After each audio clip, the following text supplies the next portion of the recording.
ಮಹಾಶಿವಯೋಗಿಗಳು, ಕಾಯಕ ಯೋಗಿಗಳು, ಕರ್ಮಯೋಗಿಗಳು, ವಚನ ಶ್ರೇಷ್ಠರು, ಬಸವಾದಿ ಶರಣರಲ್ಲಿ ಅತ್ಯಂತ ಉನ್ನತ ಸ್ಥಾನ ಇರತಕ್ಕಂಥ ಶಿವಯೋಗಿ ಸಿದ್ದರಾಮೇಶ್ವರ ಜಯಂತಿಯ ಈ ಸಂದರ್ಭದಲ್ಲಿ ತಮ್ಮೆಲ್ಲರಿಗೆ ಶುಭಾಶಯಗಳನ್ನು ಕೋರ್ತೀನಿ. ಬಂಧುಗಳೇ, ಸಿದ್ದರಾಮೇಶ್ವರರು ಸಾಕ್ಷಾತ್ ಶಿವನ ರೂಪದಲ್ಲಿ ಜನ್ಮ ತಾಳಿರ್ತಕ್ಕಂಥವು.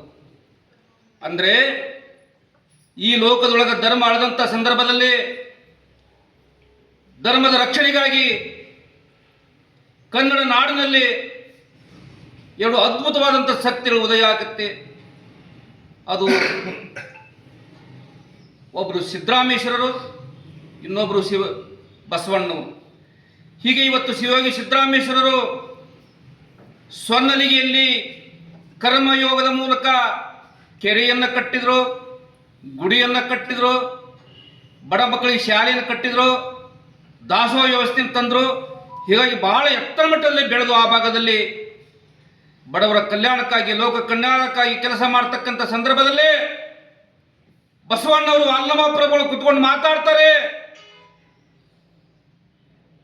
ಕಲ್ಯಾಣದಲ್ಲಿ ಶಿವಜ್ಯೋತಿ ಬೆಳಗಬೇಕಾದ್ರ ಸೊಲ್ಲಾಪುರದೊಳಗ ಭವಿ ಜನಾಂಗದ, ವಡ್ರ ಜನಾಂಗದ ಸಿದ್ದರಾಮೇಶ್ವರ ಅಂತಕ್ಕಂಥದ್ರ ಅವರ ಕರೆತಂದ್ರ ಕಲ್ಯಾಣ ಇನ್ನಿಷ್ಟು ಬೆಳಗೀತು ಅಂತಕ್ಕಂಥದ್ದನ್ನ ಹೇಳ್ತಾರೆ. ಆವಾಗ ಅಲ್ಲಮ ಪ್ರಭುಗಳು ಶಿವಯೋಗಿ ಸಿದ್ದರಾಮೇಶ್ವರನ್ನ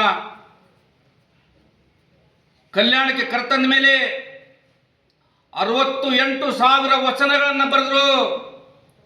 ಶಿವಯೋಗದಲ್ಲಿ 777 ಶರಣರಿಗಿಂತ ಬಹಳ ಎತ್ತರ ಮಟ್ಟಕ್ಕೆ ಬೆಳೆದು ಪರಮಾತ್ಮ ಅಂತಕ್ಕಂಥ ಏನನ್ನ ಶಿವ ಅಂತಕ್ಕಂಥ ಅವನ ಸಂತಿಗೆ ಅವನ ಜೊತೆ ದಿನನಿತ್ಯ ಸಂಪರ್ಕ ಇಟ್ಟುಕೊಂಡಿರ್ತಕ್ಕಂಥ ಏಕೈಕ ವ್ಯಕ್ತಿ ಅಂದ್ರೆ ಅದು ಭೋವಿ ಕುಲಕರು, ವಡ್ಡ ಕುಲಕರು, ಸಿದ್ದರಾಮೇಶ್ವರರು ಅಂತಕ್ಕಂಥದ್ದನ್ನ ನಾವು ಹೆಮ್ಮೆಯಿಂದ ಇಟ್ಕೋಬೇಕು.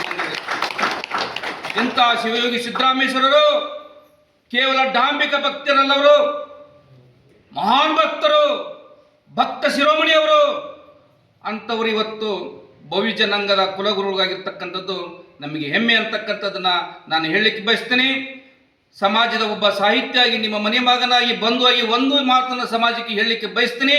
ಅದು ನನ್ನದಲ್ಲ, ಅದು ಶಿವಯೋಗಿ ಸಿದ್ದರಾಮೇಶ್ವರ ಇರ್ತಕ್ಕಂಥ ಮಾತು ಏನಪ್ಪ ಅಂದ್ರೆ, ಕುಲ್ಲು ಮಾನವರೇ ಅಂದ್ರೆ ಅಜ್ಞಾನ ಮಾನವರೇ, ಕಲ್ಲು ದೇವರನ್ನು ನಂಬಲಿಕ್ಕೆ ಹೋಗ್ಬೇಡ್ರಿ, ಅನರ್ಥ ದೇವರನ್ನು ನಂಬಲಿಕ್ಕೆ ಹೋಗ್ಬೇಡ್ರಿ. ದೇವರನ್ನ ಮಾನವ ನಿರ್ಮಾಣ ಮಾಡೋದಿಲ್ಲ, ದೇವರನ್ನ ಮಾನವ ನಿರ್ಮಾಣ ಮಾಡೋದಿಲ್ಲ, ದೇವರೇ ನಮ್ಮ ನಿರ್ಮಾಣ ಮಾಡ್ತಾನ.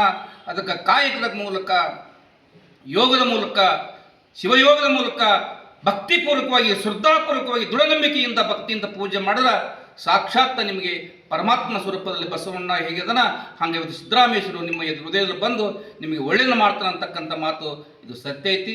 ಅದಕ್ಕೆ ನಮ್ಮೆಲ್ಲ ಬಾಂಧವರು ಇವತ್ತು ಸಿದ್ದರಾಮೇಶ್ವರ ಭವಿ ಕುಲಗಳಾಗಿರ್ಬೋದು, ಇಡೀ ನಾಡಿನಲ್ಲಿ, ಇಡೀ ದೇಶದಲ್ಲಿ ಲಿಂಗಾಯತರು, ಒಡ್ಡು ಸೇರಿದಂತೆ ಬಹುತೇಕ ಎಲ್ಲ ಧರ್ಮದವರು ಇವತ್ತು ಆಚರಣೆ ಮಾಡ್ತಕ್ಕಂಥದ್ದು. ಯಾಕಪ್ಪ ಅಂದ್ರೆ ಆತ ಹುಟ್ಟಿದ್ದು ಒಡ್ಡರವನಾಗಿದ್ರು ಕೂಡ ಯೋಗದಲ್ಲಿ, ಶಿವಯೋಗದಲ್ಲಿ ಭಾಳ ಎತ್ತರ ಮಟ್ಟದಲ್ಲಿ ಬೆಳೆತಕ್ಕಂಥವು ಅಂತಕ್ಕಂಥ ಮಾತು ಹೇಳಿ ಸಮಾಜಕ್ಕೆ ಒಳ್ಳೆಯದಾಗಲಿ, ನಾಡಿಗೆ ಒಳ್ಳೆಯದಾಗಲಿ, ಎಲ್ಲರಿಗೂ ಒಳ್ಳೆಯದಾಗಲಿ. ಶಿವಯೋಗಿ ನಿಮ್ಮ ಆತ್ಮಕದೊಳಗೆ ಹೊಕ್ಕು ಒಳ್ಳೆಯದು ಮಾಡಲಿ ಅಂತಕ್ಕಂಥ ಮಾತು ಹೇಳಿ ನಾನು ಎರಡು ಮಾತು ಮುಗಿಸ್ತೀನಿ.